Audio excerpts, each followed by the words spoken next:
Hi there, principals, vice principals, learning directors, instructional coaches.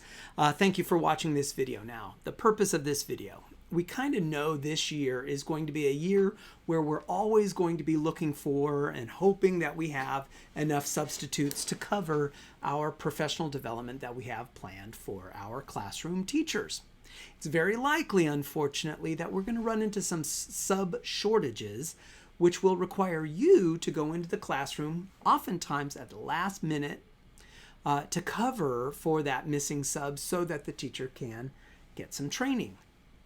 This video, I'm going to show you how to use a number talk as a surefire, super easy way for you to go into any classroom at a moment's notice and make that time be valuable for our students. Now, a number talk, you've probably heard of number talks before. It's a 5 to 15 minute discussion in which you, not the teacher, you acting as the teacher, will present a problem on a poster paper or on the whiteboard. Students will mentally figure out that problem.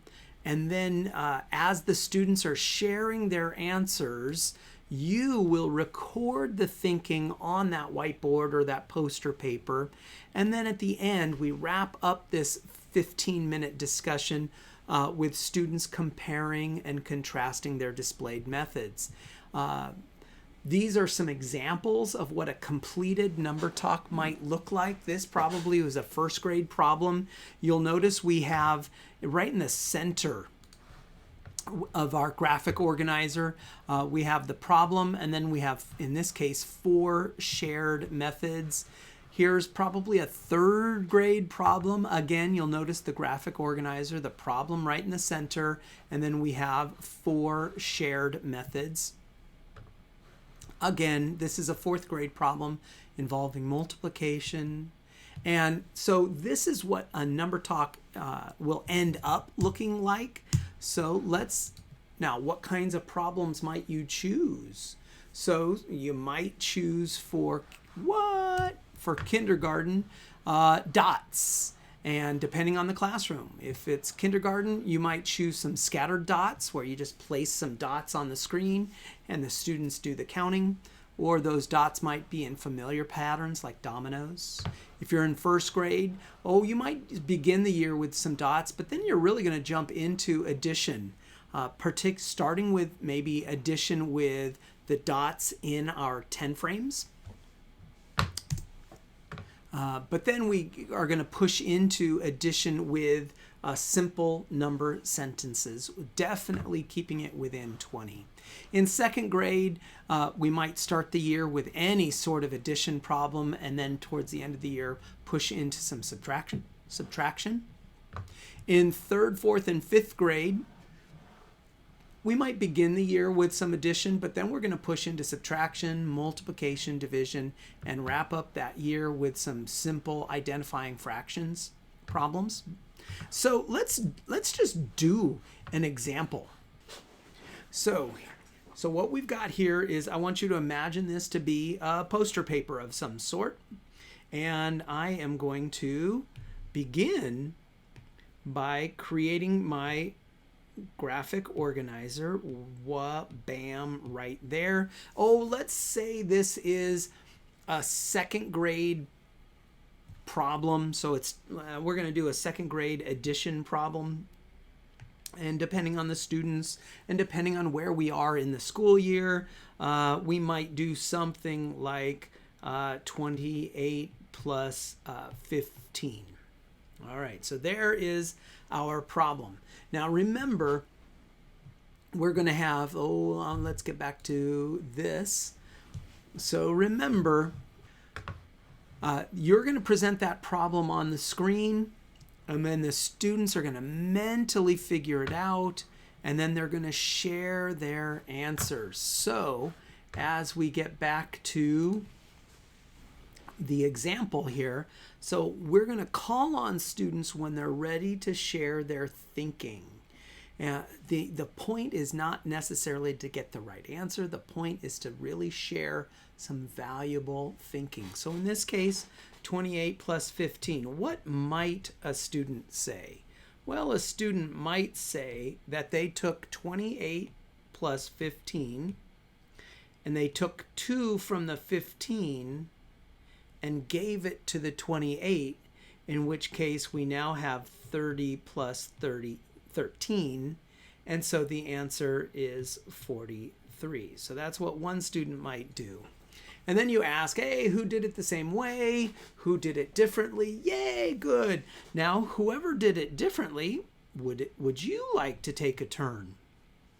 And the student might say, well, for 28 plus 15, what?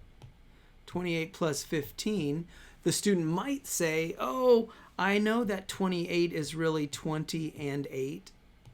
And I know that 15 is really 10 and 5. So I added 20 plus 10 to get 30. And then I added 8 plus 5 to get 13. And then 30 plus 13 gives me 43. So that's another technique for how we might solve this problem. And you say, hey, who did it the same way? Yay! Who did it differently? Ah, awesome. Let's do that different way. So the idea is we're just going to continue collecting as many solution methods as your students can kind of handle in terms of their attention and their, able to persevere.